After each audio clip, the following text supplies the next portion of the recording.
This week on Vallo News, the coronavirus is continuing to cause problems around the world, including right here in Alabama, what it could impact on the state's economy. And construction is causing more parking problems at UM. Find out what you need to know before making the drive to campus on Tuesday. This week on Vallo News, finals are just around the corner. Find out what free resources are available to help students finish the semester strong. And Montevallo Mayor Holly Cost receives top honors, what she's doing that put her in the national spotlight. Today we're going to start with the weather. Rain has been coming down outside the studio here all day. You're taking a live look outside from Strong Hall down toward Myrick. UMPD is advising people to move their cars from the Bibb Graves parking lot and in front of the 3D art building. The grass lot behind Myrick will be closing until the ground dries. And don't expect the wet weather to go away anytime soon. Montevallo was put under a flash flood warning until 6:30 Monday night. The National Weather Service has issued a flash flood watch for central Alabama until 6 p.m. Tuesday. Remember, if you encounter flooded roads, turn around. Do not try to drive through the flood waters. In some areas, the National Weather Service expects rainfall totals to range from 4 to 6 inches. That includes Jefferson and much of Tuscaloosa counties as well. Montevallo is predicted to get between 3 and 4 inches of rain between now and Tuesday night. The Weather Service advises anyone near rivers, lakes, streams, or creeks to be prepared to move to higher ground if need be. The National Weather Service also warns of possible severe storms lasting from 6 p.m. on Wednesday to 6 a.m. Thursday morning. The overall threat of the storm is expected to be low, but the National Weather Service cannot rule out isolated damaging winds or tornadoes, especially in the highlighted yellow areas. Be sure to monitor local weather sources for updates throughout the week. Switching gears to campus news, college night festivities wrapped up this weekend with Purple Side taking home the victory. Today we've turned our set purple in honor of the Purple victory. We'll talk with Purple Side leaders Bria Owens and Dakota Patrick about their win later in the show. Let's take a look back at this year's shows. Gold Side took the stage first this year. Their show, The Golden Days, was set at high school in 1976. It told the story of Dottie Wagner and Charlie Chamberlain, an interracial couple who would, in that era, not be accepted by the public because of their races. The two go through the first week of senior year together and in the end realize they're more together than apart. Purple Side took the stage to present Wishful Thinking, one hex of a musical. They told the story of Clara, who is the heir to the throne after her father passed away. However, her stepmother assumes the role of queen, and in an effort to rescue her throne, the queen sends Clara on a dangerous quest for treasure meant to kill her. Clara and her partners overcome all of the obstacles, and it is the queen who dies in the end. Clara then accepts the role of queen and makes the kingdom more enjoyable for the people. After all the points were tallied, the golds and purples filled the Palmer stage and waited to hear SGA President Olivia Eldridge reveal the winner. Take a look. This is something to be proud of. Purple Side's victory truly is something to be proud of. This is the first victory for the side in 3 years and for many of its members. We were the first to break the Purple Victory news on social media in this video that's gotten over 8.6 thousand views on our Facebook page. During homecoming at Montevallo also recognized others for their hard work and dedication to the university. Mr. and Miss Montevallo were named at Friday's show of College Night. Jeffrey Aldrich received the Mr. Montevallo title and Sarah Engel honored as Miss Montevallo. Congratulations to both of them. This year's College Night was dedicated to Andrew Fancher. He is a 2014 Montevallo graduate and works on Palmer staff, which assists with the College Night productions. Fancher posted on Facebook saying, "Whenever I think about past College Night dedication recipients, I think of legends, people who I've looked up to for a long time. To be in the same group as the others is absolutely surreal." Remember, there's always more news 24/7 on our social media pages. Just search for Vallo News on Facebook, Twitter, and Instagram for more stories throughout the week. Still ahead on Vallo News, Purple Side leaders Dakota Patrick and Bria Owens sit down with us to break down their 2020 College Night experience. We'll be right back. Hello and welcome to the Vallo News Special Report. I'm Michaela Franklin and we'll get to this week's episode of Momentum in just a few minutes. Yesterday, the World Health Organization characterized the coronavirus as a pandemic, and the University of Montevallo is taking precautions to prevent the spread to campus. President Stewart and the rest of the administration are meeting daily to assess the status and threat of the virus to campus. We reached out to the president's office for further comment, and we have not heard a response. has canceled all non-essential domestic and international travel, and university athletic trips are currently under review. All faculty have been told to prepare for a possible switch to online classes. The Malone Center is available to help professors with converting face-to-face classes to an online format. The university is asking everyone to complete the student access survey sent to your forum emails. The survey will help the university determine the technology abilities students will have if the university converts to online teaching. The Jefferson County Health Department held a press conference earlier today. Health Department CEO Dr. Mark Wilson says that there are no confirmed cases in Alabama quite yet, but there is a high possibility for a case to develop soon. He also advises that events or gatherings with more than 500 people be canceled for everyone's safety.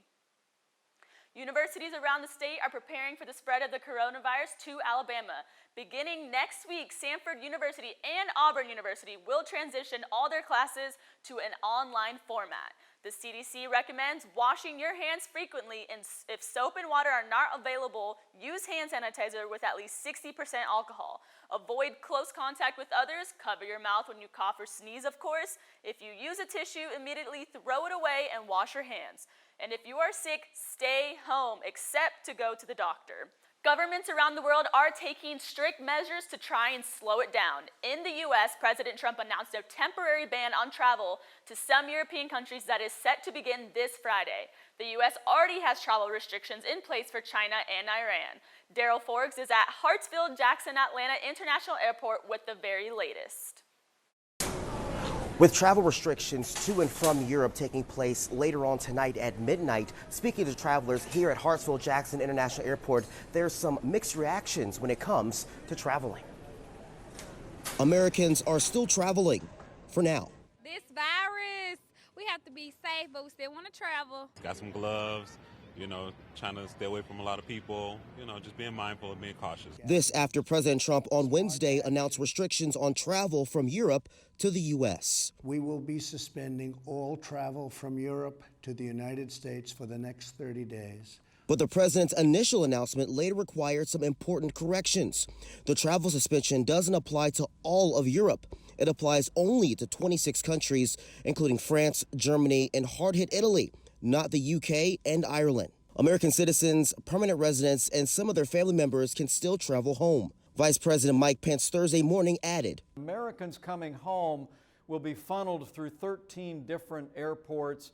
They'll be screened, and then we're going to ask every American and legal resident returning to the United States to self-quarantine for 14 days. The restrictions still causing concerns for Americans returning from abroad. I was pretty nervous about not being able to go home. Now, when it comes to possible travel restrictions within the country, the president says that has not yet been discussed, but it is on the table. From the Hartsfield-Jackson International Airport in Atlanta, I'm Daryl Forges. We'll post the latest coronavirus updates on the Vallo Vision News social media. Now we return you to this week's Momentum Talk Show. Thank you for joining us. Welcome back to Vallo Vision News. I'm here with the 2020 Purple Side leaders, Dakota Patrick and Bria Owens. Thanks for joining us. Oh, thank you. Thanks for having us. How y'all doing? Good. We're both a little hoarse, so we apologize for that ahead of time. Well, it's been 3 long years since the Purple Side victory, the last one in 2016. How does it feel to be the two leaders that got to bring this to so many people that's been waiting for it? Well, you said like we brought it, but I mean it's really the side. Like our side this year has grown so much, and so I feel like going in, we already felt like we had a victory. It was one of the most special and memorable years I've ever had with the side, and so many people put in so much hard work, and so I think the whole side brought it. And so standing on that stage, like when they announced it, it really was like surreal, and we were like, oh my gosh, like we did it, the side did it, and it was just really magical and really special. Yeah. And it was something like really, really amazing to be a part of, but it really was the whole side. What was your first thought that went through your head when you heard the announcement that it was a Purple victory? It was disbelief. Yeah. We felt like we had worked hard, but I mean, both sides do. We work hard and fight for everything we can and try to tell our story. But when it's announced, I mean, there was just this brief pause, and all of a sudden eruption, and we were like, that's not real, but that's what it was. We were like, yeah, we just like took over our bodies. We just hit the floor. Our legs out. Yeah, literally. It was just, I don't know. It's just relieving, but also like crazy. And I just like, I don't know. You've had a victory your freshman year. Yeah, it was very different. I mean, it was exciting because I am one of the few that was left that had seen a victory because I'm a fifth year. But it was nice to be able to be a part of that group. Versus from my freshman year to my senior year. And the 3 middle years in the row in the middle had to happen the way they did for this year to turn out this way, because like Bria was saying, we were able to grow as a strong, united family this year. And that, I think, is one of the biggest reasons we were able to come out on top. Yeah, absolutely. Yeah. Cool. So in your show, what would be the one message you want the audience to take away? Throw it over to the director. I think that our show this year was about acceptance and being proud of who you are, no matter what, no matter your background, no matter where you come from, no matter things that have happened in your life. You know, you don't forget those, but you let them mold you into who you are, and be proud of that, no matter what anybody else is telling you. And I think that's something we were able to really convey this year through the whole process, but also through the show at the end to everybody who came. It's just such controversial topics, I guess, in today's culture, and that was the kind of story we wanted to tell. Yeah, well, to me, that kind of speaks to what Purple Side is and what the identity is that it doesn't matter where you're from, you can come together and you can be a part of something bigger than yourself. Definitely. That's definitely like our catchphrase this year is this is something to be proud of, because not just the year, but like the show and the journey in the show and the journey that we took to put that show on stage and the hard work that everybody put in. It was just genuinely like something to be proud of. And everyone on our side was someone to be proud of. Like, it was just really special.